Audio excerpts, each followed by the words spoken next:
So here's the thing about scripts and dialogues. Let me tell you.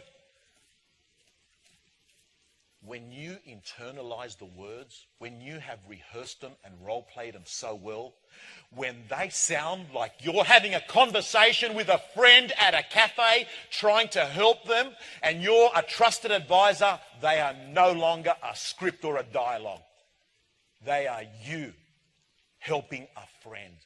And to me, there is nothing more elegant than watching great real estate agents that have decided that they're going to master their craft and be BIW, best in the world at it, and they have rehearsed and practiced and they deliver that, and it comes through with integrity and the right intention.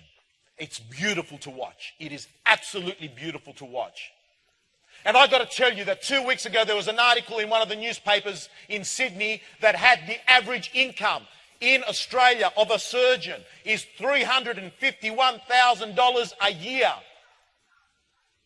$351,000. It was in the Saturday paper 2 weeks ago, our competitor's paper. It talked about salaries. And I think to myself, how damn exciting is it that a 25, 30-year-old person that decides that they're going to do 10 calls before 10 a.m., that they're going to have crucial conversations with their vendors, that they're going to be outstanding at getting vendor-paid marketing, that they're going to become an attraction agent, that they're going to tell people a remarkable concept, the truth about their home, and that they're going to do it consistently. And then after 3 or 4 or 5 years, they have been so good at their job, they've trained and they spent 2 hours a day becoming world class, and they're earning $500,000 a year.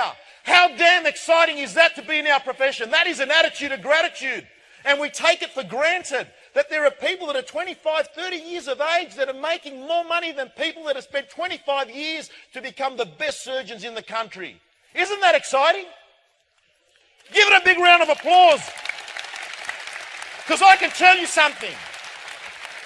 Because today in this room, people can make a decision to rewrite their agreement with reality. People can make a decision that they are going to rip it up and start again. It is so damn exciting that every year at an ARIC, at another seminar, it could be a conversation that people turn around and say, I'm not going to let my personal history get in the way of my ultimate destiny. So here's some good dialogue. Have I done enough today to earn your business? Rick Rushton, plagiarized off him. Great with dialogue and language. You want to get more listing presentations? Become great at delivering this. Are you researching, buying or selling today? Words change lives. Ask that at an open house. Are you researching, buying or selling today? Next one. At a listing presentation, deliver this. Mr. and Mrs. Vendor, when selecting an agent, I'm curious. Will you be making the decision based on the things the agent can control, like their marketing and negotiation, or things that they can't control, like the price that they're going to give you here today?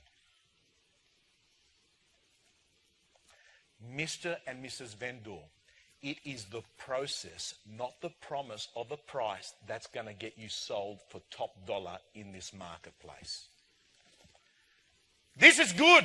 When they start negotiating your commission and they're talking away, just remind them, say, guys, listen, until I sell your home for a price that you're happy with in your pocket, I'm not getting a single cent. My service is free until we get your number. So don't dampen our enthusiasm to go out there. Let's get the result. And if you're not happy, we'll have a conversation to make you happy. Mr. and Mrs. Vendor, are you looking for the first buyer or are you looking for the best buyer? Learn to deliver dialogue and language in a way that it's art. Negotiation. I've got to tell you, the best form of negotiation is just your body language and your attitude. Care, but don't care too much, because buyers and smellers can smell desperation a mile away. Here's some really powerful dialogue. And by the way, the best time to get an increase in offer is there and then, when you get the offer. Thank you for that offer, but that price level has already been tested and unlikely to get accepted. If the owner was to say no, what would your next offer be? Nice and early. Would you prefer I tell you what you need to hear or what you want to hear? By the way, who'd like to get a copy of the best 50 scripts and dialogues that I have researched? Okay. Everyone that subscribes to my blog, there's no charge. I get paid from Rupert Murdoch and he pays reasonably well. So I'm not trying to sell anything. You just go onto my site, subscribe, and within the next 8 days you'll receive a blog. So it's tompanos.com.au. You'll receive a blog and it'll have word for word the dialogue. Now it's very, very, very important that when you go over and start using them, that you don't say Mr. and Mrs. Vendor.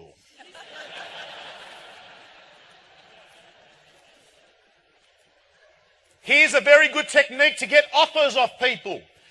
I got this from Jeff Baldwin in WA. Have chocolates and wine at the open. As people come through, say, the person that guesses what this home will sell for will win this. What's your number?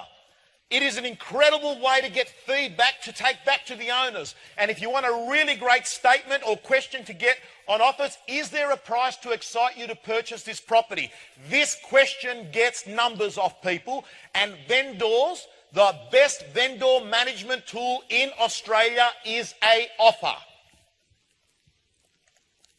I want to talk to you briefly. I've got 10 minutes left. Last year I went over by about 7 minutes. And if I feel like it, I might do it again this year.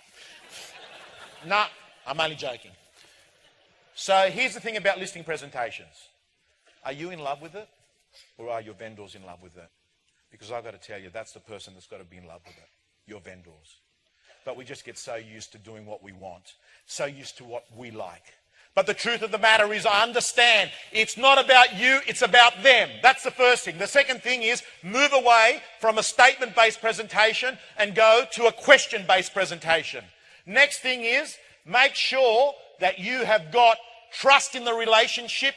But the most important thing I've got to tell you, if you want to get share of wallet, you need to get share of heart. You need to get share of heart. But most people, what they do is they want to go straight for the wallet. I tell you, this is a secret to real estate. Worry about the process and the proceeds will come.